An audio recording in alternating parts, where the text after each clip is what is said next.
एक बात बताएं, बाढ़ ने बिहार को तबाह बर्बाद कर दिया है, सियासी सोच को बेनकाब कर दी है। बिहार की सियासत अब करवट ले रही है, उन शाखों से हवा भी आ रही है। दरअसल बिहार की सियासी जंग में जन सुराज ने दस्तक दे दी है।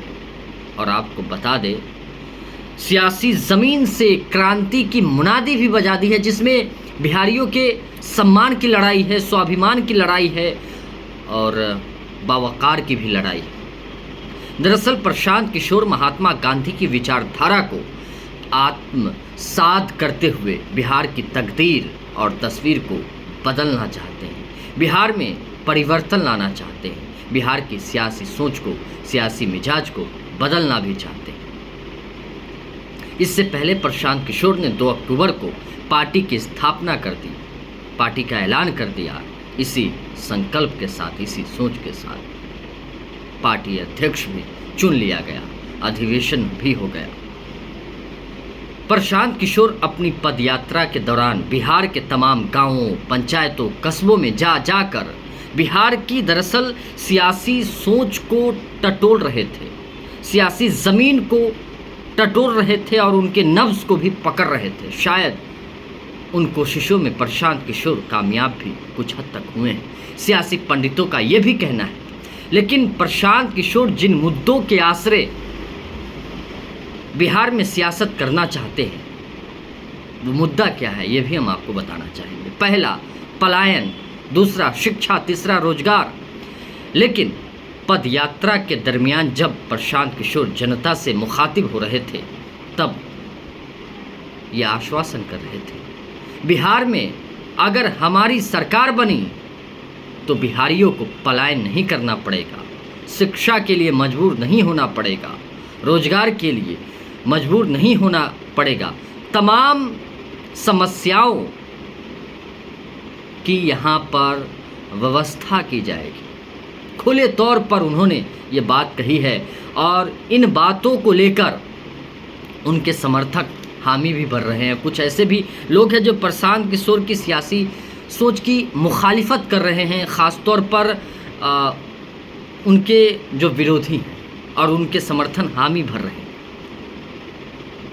क्या प्रशांत किशोर बिहार को वाकई बदलना चाहते हैं? बिहार में क्या सिर्फ एक पलायन, शिक्षा, रोजगार ही मुद्दा है? तो इसका मतलब ये समझ लिया जाए कि बिहार में बाढ़ समस्या नहीं है, पलायन समस्या है। पहला सवाल।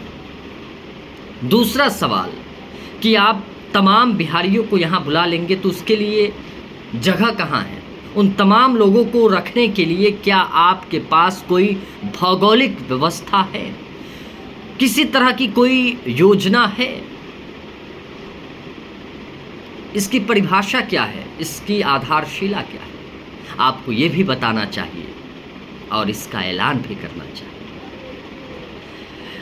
ये सच है कि प्रशांत किशोर को पदयात्रा ने एक ज़मीनी नेता और जन सरोकारी नेता तो बना ही दिया है। जेपी आंदोलन ने आपने ज़रूर देखा है, जेपी आंदोलन ने बिहार की सियासी सोच को बदल दी। नीतीश कुमार और लालू प्रसाद यादव का जेपी आंदोलन से ही उदय हुआ। आज के दौर में नीतीश कुमार बिहार के मुख्यमंत्री, बिहार के सीएम। क्या ये एक आंदोलन ही है? क्या ये जेपी आंदोलन की तरफ इशारा कर रहा है? क्या ये नई सियासत, नई परिभाषा लिखना चाहता है? बिहार की नई कहानी जन स्वराज पार्टी लिखना चाहती है? इस तरह की बातें भी सामने आ रही है। प्रशांत किशोर के एक तरफ समर्थक तो दूसरी तरफ विरोधी। समर्थक तो अच्छी अच्छी बातें कर रहे हैं, उनके समर्थन में हामी भर रहे हैं, लेकिन दूसरी तरफ प्रशांत किशोर की सियासी मिजाज और सियासी सोच की कड़ी आलोचनाएं भी हो रही हैं। तो ये सवाल है, क्या प्रशांत किशोर बिहार को वाकई अलग पहचान देना चाहते? क्या यही मकसद है? क्या यही मंशा है? क्या यही सोच है? पद यात्रा के दौरान प्रशांत किशोर ने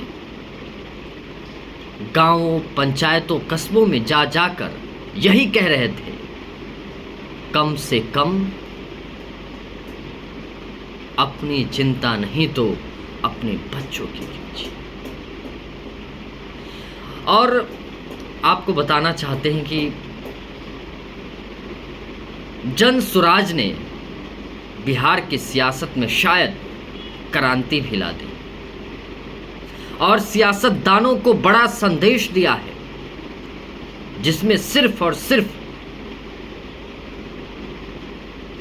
विकास की बातें, जिसमें सिर्फ और सिर्फ सरोकार की बातें हैं, जिसमें सिर्फ और सिर्फ भावनाओं की बातें।